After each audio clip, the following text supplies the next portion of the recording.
감사합니다. 한 주간도 또 믿음 가운데 사시다가 승리하고 또 주님의 전에 나와서 함께 예배를 드리며 너무나도 감사를 드립니다. 우리 옆 사람 보고 한번 축복하겠습니다. 예수님의 이름으로 승리했습니다. 시작. 예수님의 이름으로 승리했습니다. 네, 감사합니다. 오늘 제목을 한번 읽어볼까요? 시작. 스승의 모습. 네, 감사합니다.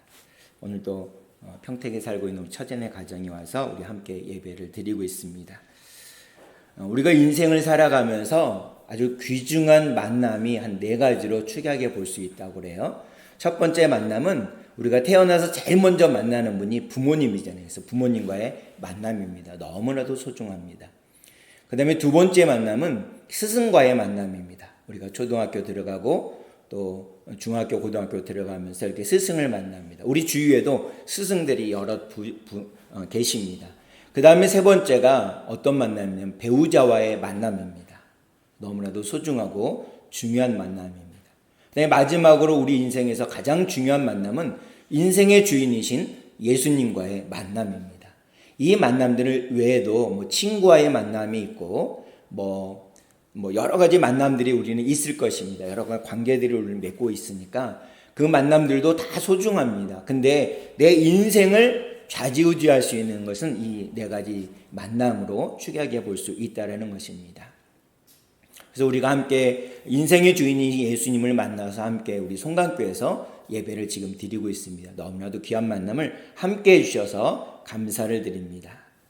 한 여인이 있었어요. 이 여인의 전반기는 참 불행하고 불우했습니다. 집이 너무나 가난했어요.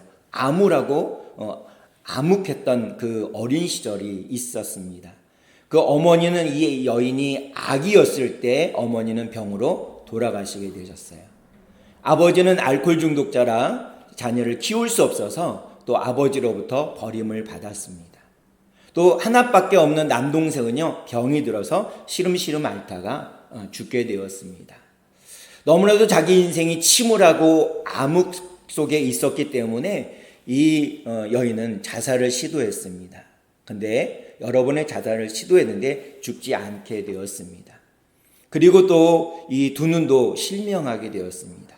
너무나도 암담한 거예요. 어떻게 살아가야 될지도 알지 못하는 그런 상황에 있습니다.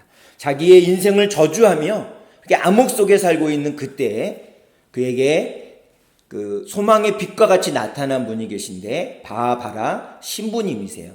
이 신부님이 이 여인에게, 이 소녀에게 끊임없이 예수 그리스도의 사랑을 계속 알려주셨습니다.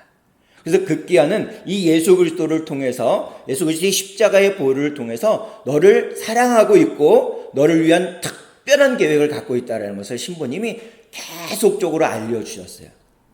언젠가 불현듯 그 마음 가운데 예수 그리스도의 소망의 빛이 들어와서 자기의 눈은 보이지 않고 자기의 형편과 상황은 달라지는 것이 없지만 그 마음 가운데 어둠은 사라지고 소망의 빛이 그 마음 가운데 들어오게 되었습니다. 그렇게 살아가다가 그에게 보스턴에 있는 파킨스 맹아학교에 입학하게 되었습니다. 앞이 보이지 않으니까 굉장히 힘들잖아요, 생활하는 것이. 근데 6년간 열심히 공부해서 최우등생으로 졸업을 하게 되었습니다. 그리고 졸업함과 동시에 한 방송국의 신문사의 도움을 받아서 개안수술해서 눈을 얻게 되었습니다. 너무나도 기쁜 일들이 이 여인에게, 소녀에게 있어졌던 것입니다. 그리고서 눈이 얻게 된 다음에 사람들을 알아보고 눈으로 이제 자기가 삶을 살다가 사는데 이제 이 사람이 누구냐 하면 바로 우리가 잘 아는 아주 유명한 설리번이라는 선생님이세요. 여선생님이신데 이 선생님이 이제 직장을 찾기 시작했습니다. 그래서 구직 광고를 보고서 쭉 찾아보니까 한 구인 광고가 나왔는데 그 대상자가 누구냐면 바로 눈이 보이지 않습니다. 말도 못해요. 그리고 귀도 들리지 않는 삼중고를 갖고 있는 헬렌 켈러라는 어린 아이입니다. 이 아이의 가정교사로 채용이 되었습니다. 눈이 보이지 않고 말도 하지 못하고 듣지도 못하니까 이 아이는 머리가 항상 푸시시했습니다. 여자아이였는데 옷은 항상 냄새가 났어요. 그리고 밥도 숟갈로 제대로 먹어본 적이 없습니다. 꼭 짐승과 다르지 않는 교육되어지지 않는 그런 어린아이였습니다. 그 아이를 설리반 선생님이 무려 48년 동안 지극정성으로 애를 쓰면서 수고해서 귀한 사람으로 만들었습니다. 그리고 또 이 설리반 선생님의 이 지극정성의 헌신의 노력의 결과로 세상 사람들에게 소망의 빛을 안겨주었던, 그리고 할 수 있다라는 그 마음을 심겨주었던 헬렌 켈러 여사, 위대한 하나님의 사람으로 섰던 것을 볼 수 있습니다. 그 소식을 들은 필라델피아에 있는 템플 대학에서 이 헬렌 켈러 여사에게 박사학위를 수여했습니다.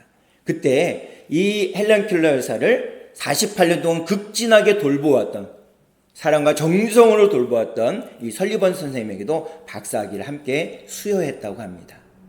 사랑하는 성도 여러분, 이 설리번 선생님에게 바하바라 신부님이 계시지 않았다면 과연 그 인생이 어떻게 되었을까요? 또 헬렌 켈러 여사에게 이 설리번 선생님의 귀한 정성이 없었다면, 사랑이 없었다면 헬렌 켈러 여사는 과연 어떻게 되었을까요? 훌륭한 스승, 위대한 스승으로 인해서 한 사람의 인생이 완전히 바뀌고 그 사람으로 인해서 세대와 지역과 나라가 변화되어지는 놀라운 일이 일어난다라는 것입니다. 오늘 성경에서는 위대한 스승의 모습이 과연 어떠해야 되는지를 한번 우리가 묵상해 보기를 원합니다. 본문에서 말하는 이 스승이라는 여러 가지 모습이 있을 겁니다. 첫 번째로는 어떤 모습이 있냐면 학교에서 아이들을 가르치는, 지식을 가르치는 선생님이 이에 해당될 수 있을 것입니다. 다음으로는 저와 같이 교회에서 하나님의 말씀을 나누고 그 다음에 말씀을 가르치는 목사님이 해당이 될 수도 있을 것입니다. 또 교회에서 또 주일학교 아이들에게 하나님의 말씀을 가르치는 교사도, 선생님도 아마 스승님의 모습을 갖고 있을 것입니다. 그리고 성도들의 사랑과 존경을 받는 집사님도 스승의 모습을 갖고 있을 것입니다. 특별히 저와 여러분들에게 해당되는 가정에서 자녀들을 지극으로 정성으로 아주 이렇게 잘 케어하는 부모님의 모습, 이 모습도 스승의 모습이라고 할 수 있을 것입니다.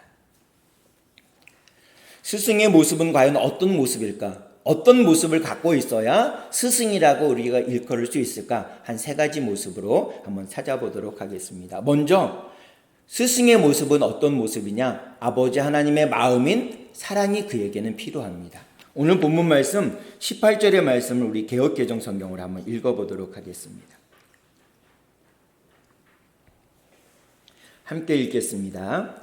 시작. 아들 디모데야, 내가 네게 이 교훈으로서 명하노니 전에 너를 지도한 예언을 따라 그것으로 선한 싸움을 싸우며. 아멘. 여기 18절에 보니까 우리의 시선을 끄는 단어가 있는데 바로 아들이라는 단어입니다. 그 다음에 이 디모데전서의 수신인인 이 디모데와 이 발신인인 사도 바울 선생님은 육적인 아버지와 아들의 관계일까요? 그렇지 않습니다. 이 사도 바울 선생님은요, 결혼을 하지 않고 평생 독신으로 살아요. 주의 말씀을 전하고 복음을 전하는데 결혼을 하지 않고 독신으로 살면서 복음을 전합니다. 근데 왜 디모데를 보고 공식적인 편지에서 아들이라고 칭을 했을까요? 이 디모데를 바라볼 때 사도 바울은 이 아들로 생각했습니다. 그냥 일반적인 관계가 아니라, 스승과 제자의 관계가 아니라 부모와 아들의 관계, 아버지와 아들의 관계를 생각했습니다. 좀 더 깊이 들어가 보면 디모데전서 1장 2절에 보니까 이렇게 되어 있습니다. 믿음 안에서 참 아들 된 디모데에게, 이렇게 말씀하고 있어요. 믿음 안에서 참 아들 된 디모데에게. 그 다음에 1장 18절에 보니까 아들 디모데야, 이렇게 부르고 있습니다. 그러니까 사도 바울과 디모데의 관계는 그냥 일반적인 스승과 제자의 관계가 아니라 이런 영적으로 묶여져 있는 아버지와 아들의 관계처럼 여겨졌다는 것입니다. 그러니까 디모데를 양육함에 있어서 아버지와 같은 마음으로 이 디모데를 바라보고 케어한 것입니다. 그래서 스승으로서 가져야 될 중요한 모습이 무엇이냐? 바로 부모의 모습입니다. 사랑의 마음이 필요하다는 것이죠. 이 시대 가운데 가장 큰 문제가 무엇일까 생각하면 돈의 문제일까요? 아니면 명예의 문제일까요? 아니면 건강의 문제일까요? 아닙니다. 이런 것들도 필요하겠죠. 근데 가장 필요한 것이 뭐냐? 사랑의 목마름이라는 것입니다. 본래 학교 교육이든 또 가정교육이든 신앙교육이든 가장 중요한 본질이 뭐냐? 바로 사랑에서 찾아야 된다는 것입니다. 이 사랑에서 찾지 않으면 이것은 교육이라고 말할 수가 없다는 것입니다. 그래서 교육에서 가장 중요한 본질은 바로 사랑입니다. 인간적인 사랑일 수도 있지만 하나님의 사랑도 필요하다는 것입니다. 오늘날 부모도 있습니다. 스승들도 많습니다. 영적인 지도자들도 많아요. 근데 우리가 살아가는 이 현실은 굉장히 암묵합니다. 그래서 그 사실에 대해서 사도 바울 선생님이 우리에게 고린도전서 4장 15절에서 이렇게 말씀하고 있습니다. 제가 읽어드릴게요. 그리스도 안에서 일만 스승이 있으되 아버지는 많지 아니하니 그리스도 예수 안에서 내가 복음으로써 너희를 낳았음이라. 아멘. 여기 보면 그리스도 안에서, 그리스도 예수 안에서 이런 표현이 있습니다. 사도 바울 선생님이 쓴 편지에는 이런 표현이 되게 많아요. 그리스도 안에서, 그리스도 예수 안에서, 그 다음에 성령님 안에서, 하나님 안에서 이런 표현을 굉장히 많이 씁니다. 이게 중요한 표현이라고 생각을 해서 그렇게 표현을 많이 하는 것 같아요. 그래서 그리스도 안에서 일만 스승이 있지만 아버지는 많지 않다.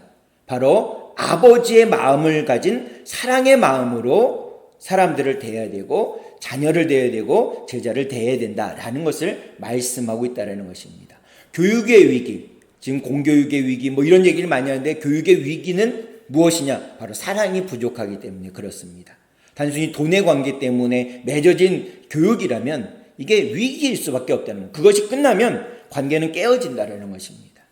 오늘날 우리에게 진정으로 필요한 것은 바로 아버지의 마음, 아비의 마음, 부모의 마음을 가진 그 사랑으로 대하는 것이 굉장히 필요하다는 것입니다. 단순히 성경 지식을 전달하는 것으로 끝나는 것이 아니라 삶에서 가르치는 사랑의 교육이 필요하다는 것입니다. 한 교회에 두 선생님이 있었습니다. 한 선생님은 아동부에서 아이들을 가르쳐요. 한 선생님은 고등부에서 아이들을 가르칩니다. 이 아동부에서 가르치는 이 선생님은요, 중학교를 졸업하고 고등학교 중퇴해서 검정고시를 준비하고 있었습니다. 검정고시로 고등학교 졸업장을 따고 대학을 가고 나중에는 대학원까지 공부했는데 지금은 그 두 분을 비교해 봤을 때 이 고등부 선생님은 어떠냐면 실제로 고등학교에서 아이들이 가르치는 교사예요. 실제로 교사였습니다. 두 분을 비교해 봤을 때는 학력으로 너무나 차이가 많아요. 그래서 교회 목사님이 이 검정고시 출신인 이 선생님에게는 초등학교 4학년, 아주 말썽꾸리기 4학년은 두세 명을 맡겼습니다. 그 반을 맡겼어요. 그리고 이 고등학교에서 교편을 잡고 아이들에게 가르치고 있는 이 선생님에게는 고등부 한 10명 정도 되는 아이를 맡겼습니다. 1년이 지나고 연말에 결산을 해보니까 이 아동부 4학년을 맡았던 이 선생님은 두세 명의 아이가 연말에는 한 20명 정도로 부흥을 한 겁니다. 다른 반에서 이렇게 온 게 아니라 다 전도해서 새로 운 아이들이었어요. 그리고 이 고등부 선생님은 연초에는 10명 정도 됐는데 연말에 갔더니 한 두세 명만 남는 거예요. 몇 년 지나서 자세히 목사님이 살펴보니까 이 아동부 선생님은 아이들이 오면요, 아이들이 다 달려와서 선생님한테 막 안기는 겁니다. 그리고 막 바지를 잡고서 막 늘어지고요, 막 이러는 거예요. 아이들하고 아침부터 막 씨름도 하고, 또 예배가 끝나면 분만 공부 마치면 아이들 그냥 가지 않고 아이들이랑 같이 운동장 가서 축구도 하고, 그리고 뭐 맛있는 것도 사주고 막 이러니까 아이들이 너무너무 좋아하는 거예요. 이 연말에 늘 이렇게 부흥하는 것입니다. 근데 고등부 선생님은 이게 자꾸 줄어들어요. 아이들이 안 나오는 겁니다. 그래서 물어봤어요. 목사님이 그 고등부 선생님한테. 그랬더니 고등부 선생님이 대답이 뭐냐면 저는 아이들이 너무너무 싫어요. 이렇게 얘기를 하는 거예요. 그래서 그 선생님에게 그 다음 해부터는 다른 사역을 맡겼다고 합니다. 사랑하는 성도 여러분, 이게 스승의 모습에서 가장 중요한 것이 과연 무엇일까요? 바로 아버지 하나님의 마음인 사랑의 마음이 너무나도 필요하다는 것입니다. 우리가 인생을 살아가는 데 있어서 한두 명의 이런 사랑의 마음을 갖고 있는 스승을 우리는 만난 적이 있을 것입니다. 마을에서도 있을 것이고요. 내가 생활하는 어떤 우리 바운더리에서도 그랬을 것이고요. 교회에서도 그런 분을 만났을 것입니다. 그렇다면 우리도 사랑의 빚진 자의 마음을 가지고 그렇게 나눠야 될 줄로 믿습니다. 때로는 우리 교회에서 과거에 우리 송강교회도 아이들이 굉장히 많았더라고요. 그 자녀들을 보면 또 아이들을 보면 기도 말을 안 듣는 아이들이 있어요. 또 아무리 가르쳐도 변화가 없는 경우들도 있습니다. 실망스러울 때가 있어요, 우리가. 그러나 실망할 필요가 없습니다. 내 능력, 내 경험, 내 지식으로 하면 언제나 우리는 지치고 실망할 수밖에 없어요. 그래서 우리는 주님의 사랑으로 그렇게 케어하는 거죠. 바라보는 것이고요. 두 사람을 말씀을 드릴게요. 한 사람은 우리나라에 굉장히 오래전에 신문과 TV에서 아주 시끄럽게 떠들었던 일이 있었습니다. 그게 뭐냐면 지존파 사건입니다. 여러분들 한 번씩 기억을 하실 거예요. 거기에 대장이 누구냐면 김기환이라는 청년이었어요. 이 김기환이라는 청년이 어렸을 때, 초등학교를 다닐 때, 이제 그때는 국민학교였겠죠? 국민학교 다닐 때 집이 너무너무 가난한 거예요. 그래서 학교에 준비물을 가져가야 되는데 준비물을 제대로 못 가져가는 겁니다. 뭐 미술 시간에 크레파스도 살 돈이 없었으니까요. 너무나도 어려워서. 그래서 선생님이 담임 선생님이 크레파스를 안 가져오는 그 김기환이라는 어린이를 보고 맨날 화를 내는 겁니다. 너는 그 크레파스도 안 가져오냐? 그러면서 막 이렇게 꿀밤도 주고 막 이렇게 막 그러는 거예요. 그러면서 선생님이 뭐라냐면 다음부터는 훔쳐서라도 가져오라 그러는 거예요. 그러니까 이 아이가 김기현 어린아이가 친구들 앞에서 이렇게 자존심이 상하는 얘기를 들었잖아요. 그러니까 그 다음부터는 준비물은 도둑질하든 강도들이라든 무조건 준비를 해오는 겁니다. 그로부터 17년이 지나서 신문지상이나 TV를 통해서 아주 대서특필됐던 사건, 지존파의 두목으로 나타난 것입니다. 결국은 살인하고 강도했기 때문에 이 김기환도 비롯해 모두가 다 사형을 당하고 일부는 무기징역 당했는데 이 김기현이 마지막으로 할 말할 때 이렇게 했습니다. 초등학교 선생님의 말 한마디로 내 인생이 바뀌었습니다. 이런 얘기를 했다고 합니다. 이에 반해 반대적인 사람이 있어요. 스코틀랜드의 아주 조그만 마을의 교회에서 이 골치 아픈 아이가 하나가 있었습니다. 이 아이는 아주 너무나 개구지고 선생님의 말씀을 듣지 않아요. 근데 이 아이가 고아입니다. 부모님이 다 돌아가셨어요. 그러니까 아무도 이 아이를 맡으려고 하지 않아요, 선생님들이. 근데 이 아이를 맡은 담임 선생님이 이 아이가 너무나도 이쁘지는 않지만 말썽꾸러기니까요. 말도 안 듣고 그러니까 이 아이에게 그래도 이쁜 옷을 사줬습니다. 근데 며칠 지나지 않아서 이 옷이 다 찢어져서 쓰레기통에 버려진 거예요. 그래도 또 이 선생님은 변함없이 또 옷을 사줘서 입혀줬어요. 또 마찬가지로 며칠 지나니까 옷이 찢겨져서 쓰레기통에 다 버려진 겁니다. 많은 사람들이 교회 어른들도 더 이상 이 아이는 구제불능이다. 사랑을 베풀 필요가 없다라고 했어요. 근데 이 담임 선생님이 끝까지 그 아이를 포기하지 않는 겁니다. 교회 담임 선생님이요. 뭐라 그러냐면 네가 옷을 버리는 것도 내가 다 용서해 줄 수 있어. 그래, 한 가지 나랑 약속하자. 교회 출석만은 빠지지 않고 하기를 바란다. 나랑 약속하자. 손을 꼭 새끼손가락 걸고 약속을 했습니다. 그 다음부터 빠지기를 밥 먹듯이 하던 아이가 점점점 그 빠지는 횟수가 줄어서 잘 예배에 나오는 겁니다. 그러다가 부활하신 예수님을 정면적으로 인격적으로 만나게 됩니다. 그리고 이 아이는 새 사람이 돼요. 그래서 스코틀랜드에서 지구 반대쪽에 있는 중국에 가서 선교사로 활동합니다. 그 사람이 누구냐면 로버트 모리슨이라는 선교사님이세요. 그 선생님으로부터 받았던 예수 그리스도의 사랑을 몸소 느끼고 그 사랑을 가지고 중국이란 낯선 땅에 가서 복음을 전하면서 영어로 중국어 사전을 발간하게 된다고 해요. 사랑하는 성도 여러분, 한 위대한 스승의 그 아버지 하나님의 마음에 있는 사랑을 가지고 대했을 때 상대방은 변하지 않을 것처럼 여겨지지만 변화되어지는 놀라운 일들을 우리는 보게 됩니다. 당장은 변하지 않을 수 있어요.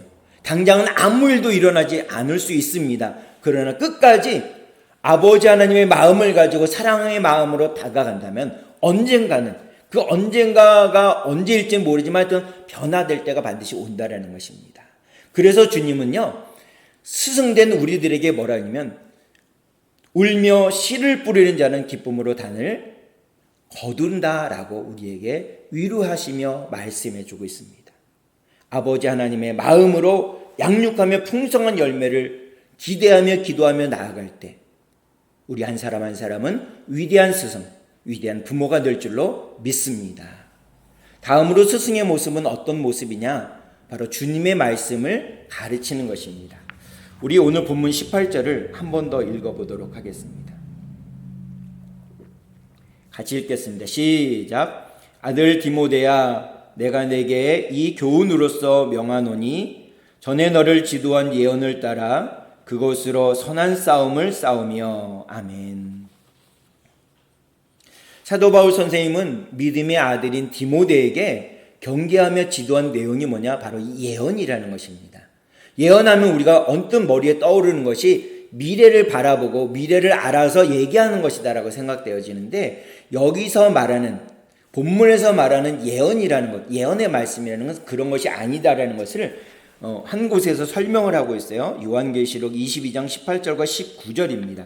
제가 읽어드릴게요. PPT나 우리 주보를 보시면 되겠습니다. 제가 읽어드리겠습니다.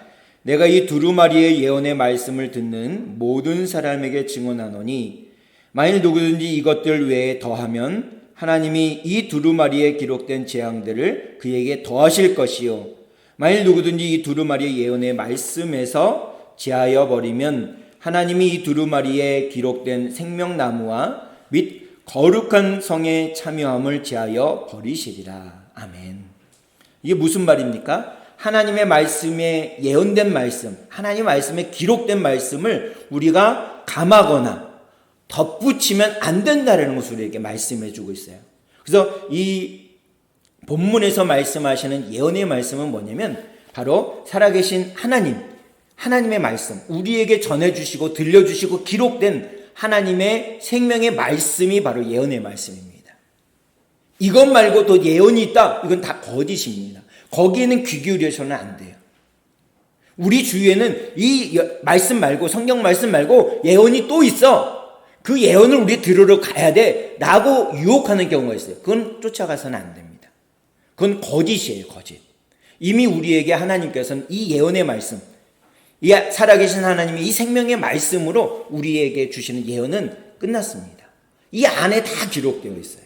이 말씀을 통해서 우리에게 예언을 주셨고, 이 예언의 말씀으로 점점 성취되어 가고 있는 것을 우리에게 두 눈으로 보게 하신다는 것입니다. 이 생명의 말씀을 전하는 것을 주님께서는 가장 귀하게 보신다는 것입니다. 사도 바울은 세상의 철학과 사상을 전한 것이 아니라 이 하나님의 말씀, 살아계신 이 하나님의 말씀을 영적인 아들인, 믿음으로 낳은 아들인 디모데에게 말씀을 전해 주었습니다. 그것으로 양육해 주었어요. 그래서 사도 바울은 고린도전서에서 말씀한 것처럼 이 디모데에게 내가 복음으로 너를 낳았다, 해산할 수고를 통해서 너에게 낳았다 라고 말씀했다는 것입니다. 한 사람의 사람을 믿음의 사람으로 세우는 것이 얼마나 어렵고 힘든 일인지는 우린 잘 알 것입니다. 아무리 우리가 복음을 전해도 쉽게 복음을 받아들여서 주님 앞에 나오는 사람들이 많지 않습니다. 지금은 더더욱 그래요.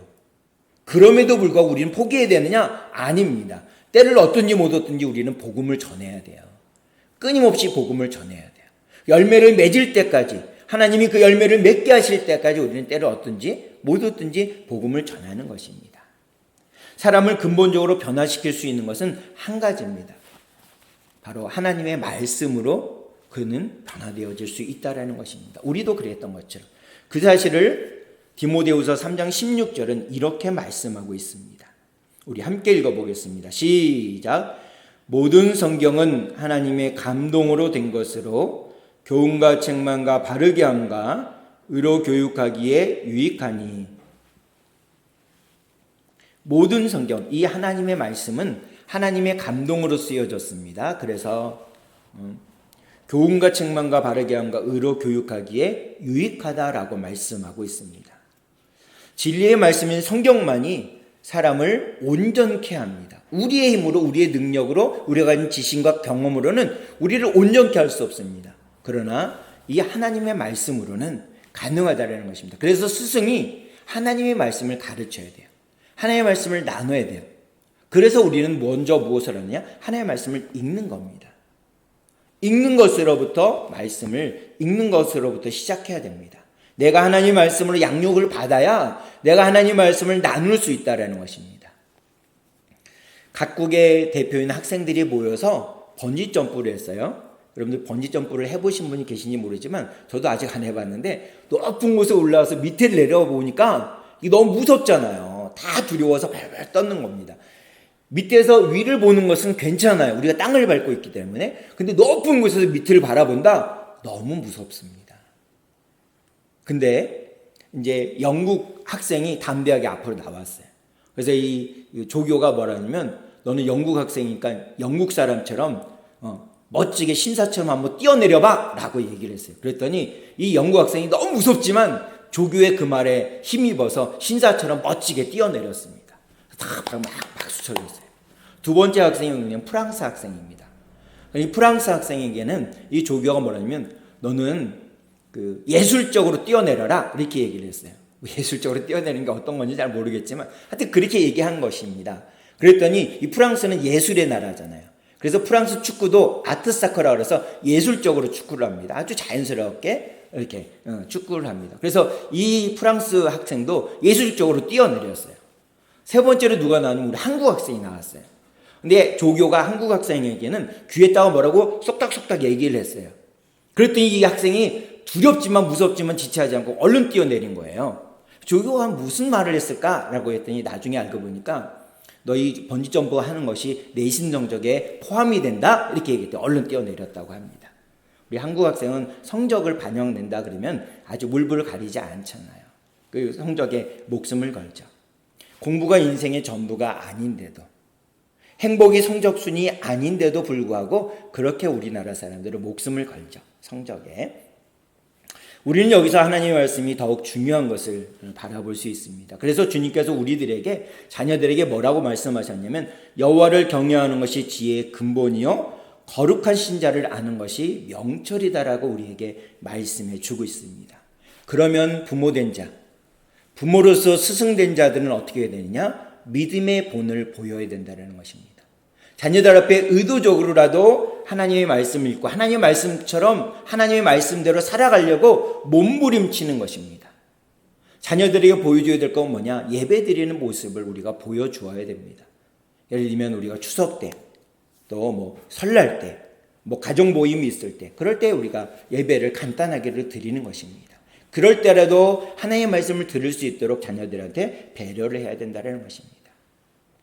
순간순간 진리의 말씀을 따라 순종하는 모습, 이것을 우리 스승된 우리 부모님들이 자녀들에게, 이웃들에게 보여줘야 다음 세대가 믿음에 굳건하게 서서 이 시대를, 이 나라를 부여잡고 변화시키고 새롭게 만드는 리더로 만들 줄 믿습니다. 마지막으로 이 스승의 모습은 어떤 모습이냐? 바로 믿음과 선한 양심을 가르쳐야 합니다. 오늘 본문 19절의 말씀 개역개정 성경으로 한번 읽어보도록 하겠습니다. 함께 읽겠습니다. 시작. 믿음과 착한 양심을 가지라.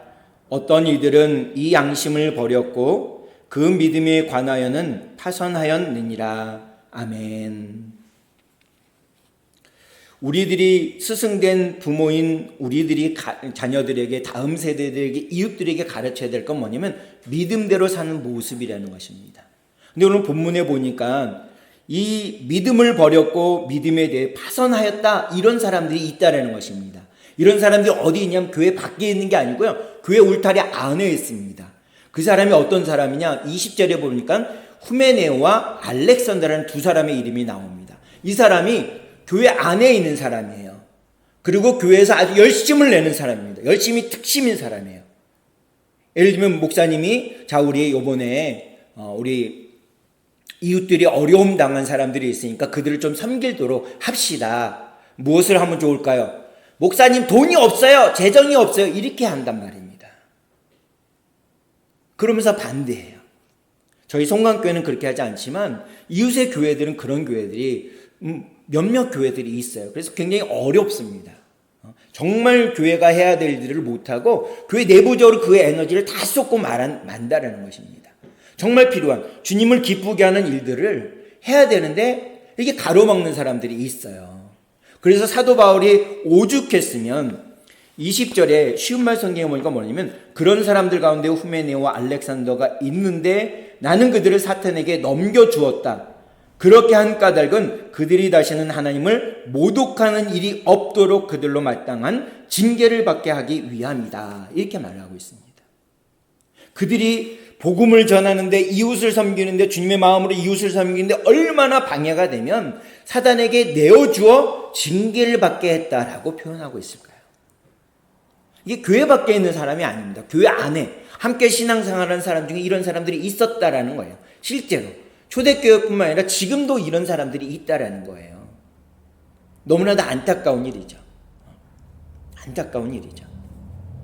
우리는 믿음을 가진 자녀로, 선한 양심을 지닌 자녀로 양육되어야 됩니다. 그리고 우리도 그렇게 양육을 받았으니까 다른 사람을, 또 내 자녀를, 이웃들을, 우리 교인들을 함께 그렇게 양육시켜야 되는 의무가 있다는 것입니다. 그게 스승의 모습이라는 것이죠.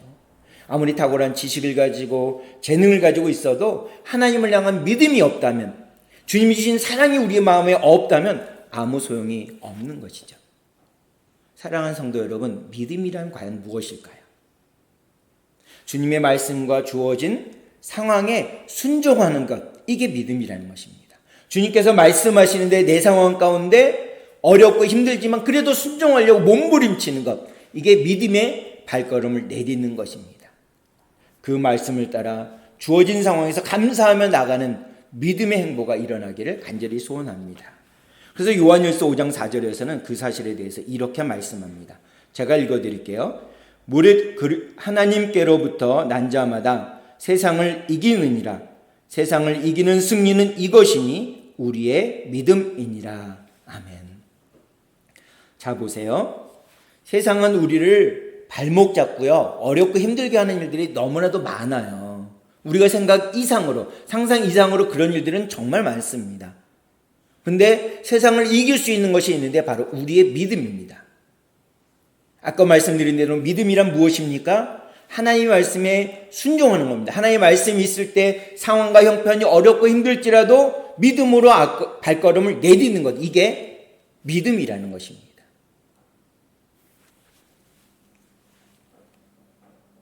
믿음으로 자녀를 양육했을 때 그 자녀가 어떤 자녀가 되냐? 들어가도 복을 받고 나가도 복을 받습니다. 온 세상 사람들이 존귀하게 여깁니다. 박수를 쳐줍니다. 그래서 우리가 스승된 모습으로 갖고 나아갈 때는 믿음을 가지고 자녀들을 양육해야 된다는 것입니다. 이웃들을 양육해야 돼요. 이웃들을 섬겨야 돼요. 믿음으로 섬기는 것입니다. 그 사실을 베드로전서 3장 16절은 이렇게 말씀하고 있습니다. 우리 같이 읽어보겠습니다. 시작. 선한 양심을 가지라. 이는 그리스도 안에 있는 너희의 선행을 욕하는 자들로 그 비방하는 일에 부끄러움을 당하게 하려 함이라. 아멘. 선한 양심, 믿음을 가지면 그리스도 안에 있는 우리의 모습이 어떠할지라도 우리를 비방하는 것을 멈추게 한다라고 말씀하고 있어요. 그래서 우리가 믿음을 가지고 선한 양심을 가지고 주님이 우리에게 말씀하시는 것이 힘겹고 어렵지만 그래도 믿음의 행보를 갖는 것입니다. 자, 다음 화면 한번 보여주세요. 여러분들이 한 번씩은 다 들어봤을 만한 시가 있습니다. 그 시의 제목이 서시예요. 이 서시를 지은 사람이 누구냐면 윤동주라는 시인입니다. 이분은 아주 독실한 크리스찬이에요. 이 가문도 아주 독실한 크리스찬입니다. 근데 이분이 일본에 유학 갔다가 그만 거기서 잡혀서 감옥에 갇혀서 젊은 나이에 요절을 하게 돼요. 이 시를 가지고서 이렇게 저항하다 그렇게 됐습니다. 그래서 이 윤동주 시인이 지은 시 중에 십자가라는 시도 있어요. 그래서 아주 독실한 크리스찬입니다. 우리가 한번 이 앞부분인데 우리 한번 같이 한번 천천히 이 서시를 한번 읽어보도록 하겠습니다. 시작. 죽는 날까지 하늘을 우러러 한 점 부끄러움이 없기를 입새에는 바람에도 나는 괴로워했다. 이 윤동주 시인이 이런 마음이었다라는 것입니다. 그래서 고국이 일제의 강점을 당하고 있는 그 현실이 너무나도 가슴 아파서 그걸 바라보면서 자기가 편안하게 유학하는 것이 너무나도 부끄러워 이렇게 시를 적고 있다는 것입니다. 그 외에도 많은 시들이 있었습니다. 이런 부끄러움이 있기 때문에 하나님의 영광을 볼 수 있다는 것입니다. 이 시대를 살리고 민족을 살리고 가정을 살리고 우리를 모두를 살릴 수 있는 참교육은 과연 무엇일까요? 그것은 바로 올바른 신앙교육의 회복입니다. 그 출발이 무엇이냐? 부모된 우리들이 스승의 자리로 돌아가는 것입니다. 아무 열매가 없을지라도, 때로는 힘들고 어려울지라도 절대로 포기하지 말아야 될 한 가지는 뭐냐? 신앙교육입니다. 끊임없이 내가 스승의 모습으로 가정 안에, 이웃들 간에 있어서 사람들에게, 만나는 사람들에게 주의 복음을 나누는 것입니다. 끊임없이 그들에게 복음을 전하는 것입니다. 이 사실을 아주 잘 보여준 사람이 있습니다. 미국의 백화점 왕이라고 별명을 받은 존 워너메이커라는 사람이 있습니다. 이 사람이 경영을 얼마나 잘했는지 그 당시 대통령이 이분에게, 워너메이커에게 그 장관직을 제안을 했어요. 근데 단칼에 제안을 거절합니다. 이유가 뭐냐면 내게 있어서 주일학교, 교회학교 교사가 하는 건 너무나도 소중한데 내가 장관을 하면 그걸 소홀히 할 수밖에 없기 때문에 저는 할 수 없습니다. 거절을 했어요. 근데 당시 대통령이 그러면 당신이 그 주일학교 교사하는 것에 방해가 되지 않도록 할 테니까 제발 맡아달라라고 요청을 다시 했어요. 그때 워너메이커가 장관직을 수행했다고 합니다. 그래서 매주 토요일마다 워싱턴에서 자기의 고향 교회인 필라델피아까지 비행기를 타고 자동차를 몰고서 수시간을 거쳐서 또 간 거예요. 그래서 주일날 아침에 아이들과 같이 기쁨으로 예배드리고요. 그 아이들 집으로 그냥 보내지 않고 같이 운동도 하고 맛있는 것도 사 먹고 막 그랬답니다. 그리고 월요일 아침 일찍 피곤한 몸을 이끌고 비행기를 타고 또 워싱턴에 가서 장관직을 수행했다고 합니다. 그래서 기자가 물어봤어요. 장관직이 주일학교 교사직보다 못하기 때문에 그렇습니까? 라고 물었어요. 그랬더니 워너메이커가 씩 웃으면서 이렇게 얘기했다고 그래요. 주일학교 교사직은 내가 평생을 감당해야 될 나의 본업입니다. 근데 장관직은 한두 해 하면 내가 더 이상 맡을 필요가 없는 부업이기 때문에 그렇습니다. 라고 대답을 했다고 합니다. 결론을 맺겠습니다. 사랑하는 성도 여러분, 한 사람이 위대한 스승을 만나면 한 사람의 인생이 바뀝니다. 그러나 한 사람의 인생만 바뀌는 것이 아니라 한 시대를 바뀌고 나라와 민족을 바꿀 수 있는 위대한 사람으로 만들 수 있다는 것입니다. 그래서 우리는 이 일을 결코 놓아서는 안 되는 것입니다. 하나님께서는 이런 헌신된 주님의 사람, 스승을 찾고 계십니다. 어떤 스승이냐고요? 하나님 아버지의 마음을 가진 사랑의 마음으로 자녀들을 양육하는 스승, 하나님의 말씀을 잘 가르치는 스승, 그리고 믿음과 선한 양심으로 살아가는 참된 스승을 주님은 찾고 계십니다. 이 자리에서 예배드리는 저와 여러분들이 그런 사람이 되어지기를 주님의 이름으로 축복합니다.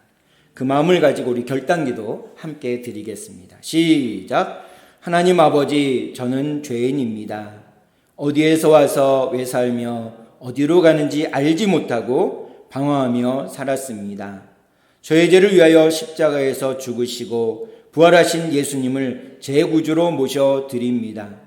이제 저는 하나님의 자녀가 되었습니다. 지금부터 영원토록 주님과 함께 살겠습니다. 예수님의 이름으로 기도합니다. 아멘. 기도하시겠습니다. 참 좋으신 하나님, 감사를 드립니다. 주님, 우리에게 스승되어 이 땅에 오셔서 우리의 생명을 얻기까지 몸을 갈기갈기 찢으시고 몸과 피와 땀을 다 쏟으시며 십자가에 죽기까지 우리를 사랑하신 그 스승의 발자취를 따라 우리들도 무겁고 어렵지만 한 발걸음씩 내딛는 스승의 모습을 갖춰가게 인도해 주옵소서. 주님, 우리에게 몸소 하나님의 말씀을 가르쳐 주신 것처럼 우리들도 주님의 이 사랑의 말씀을, 복음의 말씀을, 생명의 말씀을 품고 우리에게 만나는 모든 사람들, 자녀들에게 주님의 말씀을 잘 가르치는 스승이 될 수 있도록 인도해 주시옵소서. 또 주님이 우리에게 믿음을 보여주시고 선한 양심을 보여주신 것처럼 우리들도 그 본을 따라 믿음의 발걸음을 내딛는 참된 스승이 되어 주님 앞에 기쁨이 되고 영광이 되어지고 우리를 만나는 모든 사람들에게는 마음속에 한없는 사랑과 평강이 넘쳐날 수 있는 귀한 통로, 복된 통로가 되어질 수 있도록 인도해 주시옵소서. 예수님의 이름으로 기도하옵나이다. 아멘. 마음속에